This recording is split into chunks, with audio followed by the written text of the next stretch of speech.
From my point of view, the Star Wars prequels are the most unfairly criticized movies. From my point of view, the Jedi are evil! The most common criticisms of The Phantom Menace is the use of midichlorians, microscopic lifeforms that are intrinsically tied to the Force. The issue people take with this is that it somehow removes the magic of the Force.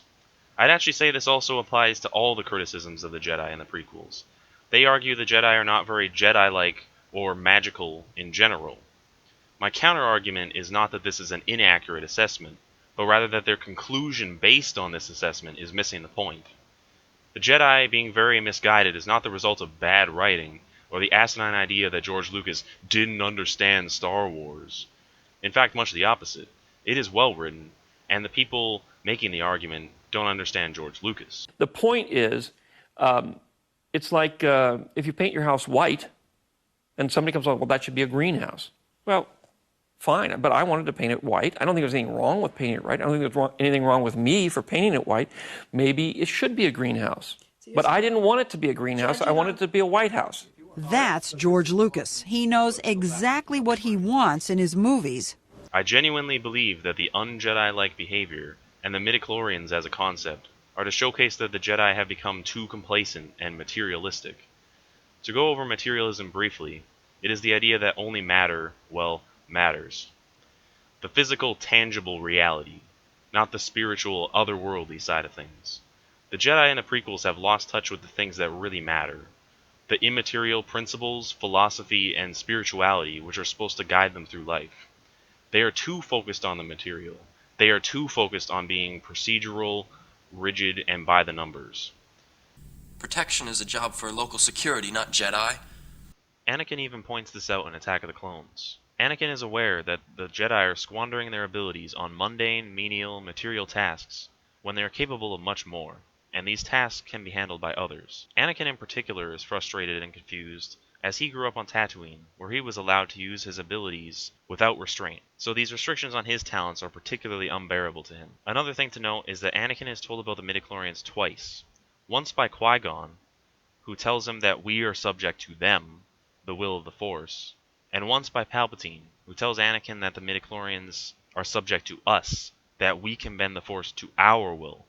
Since Qui-Gon died and was unable to teach Anakin, and Anakin then got groomed by Palpatine, Anakin was not taught any values by the other Jedi, so he, viewing things from a strict material view, thought, why not bend the Force to my will? The Jedi had no real interest in adhering to moral principles, but rather just seemed interested in maintaining power, which is in common with the Sith.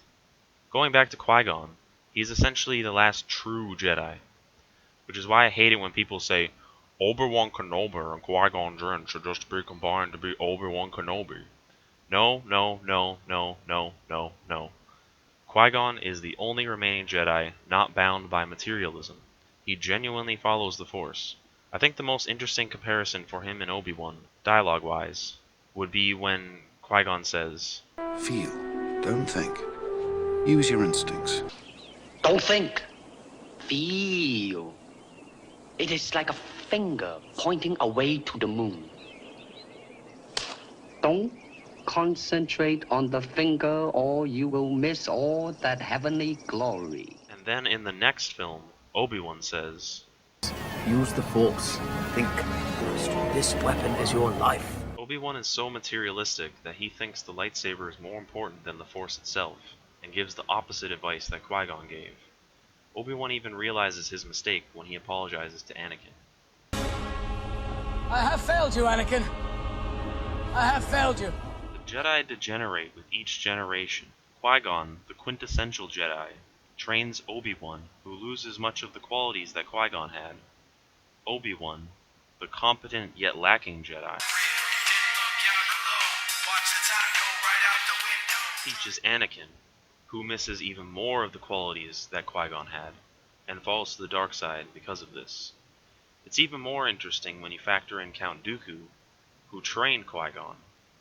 The opposite of a materialist is an idealist, and Attack of the Clones even mentions that he is a political idealist, not a murderer.